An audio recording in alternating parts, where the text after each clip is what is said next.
আর একটা কথা মনে রাখবে, আমার হাতের সীমানা কিন্তু উসমানীনগর বালাগঞ্জ আর বিশ্বনাথ পর্যন্ত সীমাবদ্ধ না। আল্লাহর মেহেরবানিতে এই হাতের বিস্তৃতি বাংলাদেশের 55,000 বর্গ মাইল পর্যন্ত। আমি ময়মনসিংহের মেয়ে। সিলেটের কোনো কথা উঠলেই আমার ইলিয়াস আলী সাহেবের কথা মনে পড়ে। আমার বাড়ি যশোর। আধিপত্যবাদ বিরোধী লড়াইয়ের সাথে সাথে হাবিবের কথা আমি যেমন স্মরণ করি, তেমনি আমি স্মরণ করি সিলেটের এম ইলিয়াস আলীর কথা। আমার বাড়ি নোয়াখালী। আমাদের নোয়াখালী সবাই ইলিয়াস আলীর কথা জানে। আমার বাড়ি চিটাগং। সিলেটবাসীর মতো আমিও জানি ইলিয়াস আলী এখনো গুম। আমার নাম জিনিয়া, চৌতুরা জেলা রংপুরে আমার বাড়ি। আমিও সিলেটে ইলিয়াস আলীর কথা জানি। আমরা বরিশালের লোক, ইলিয়াস আলীর কথা আমরা সবাই শুনছি। যখনই সিলেটের কথা শুনি, শাহজালাল মাজারের কথা এবং চারবাগানের কথা মনে পড়ে। সেভাবে আমার মনে পড়ে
বেগম খালেদা জিয়াও চলে গেলেন। তিনি আমার সাথে যখন শেষ দেখা হয় জানতে চান ইলিয়াস কি ফিরেছে। আজ উনার কথা বড় মনে পড়ছে। দীর্ঘ 13 বছরের অধিক সময় ইলিয়াস আলী গুম হওয়ার পরবর্তীতে আমি আমার 3টি সন্তান এবং এই এলাকার মানুষের সঙ্গে করে দীর্ঘ সময় পার করছি এবং দুঃসময় পার করছি।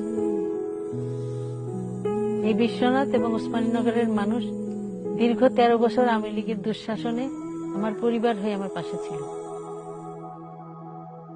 আমাদের এলাকাটা বড় অবাগা। গত 16 বছরে আগের সরকার কোনো কাজ করে নাই, কারণ এটা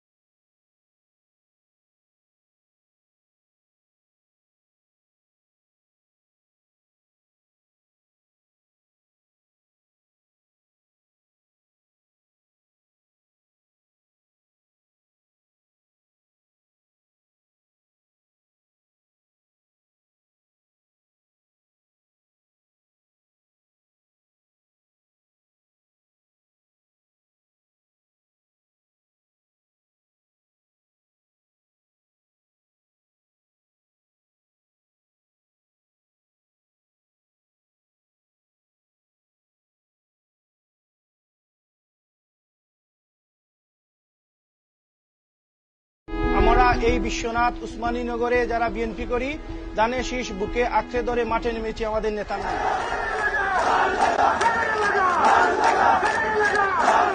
আগামী 12ই ফেব্রুয়ারির নির্বাচনে আপনারা আপনাদের পছন্দের প্রার্থীকে ভোট দিন। আপনারা আমার জন্য দোয়া করবেন এবং আপনাদের প্রিয় নেতা ইলিয়াস আলীর জন্য দোয়া করবেন।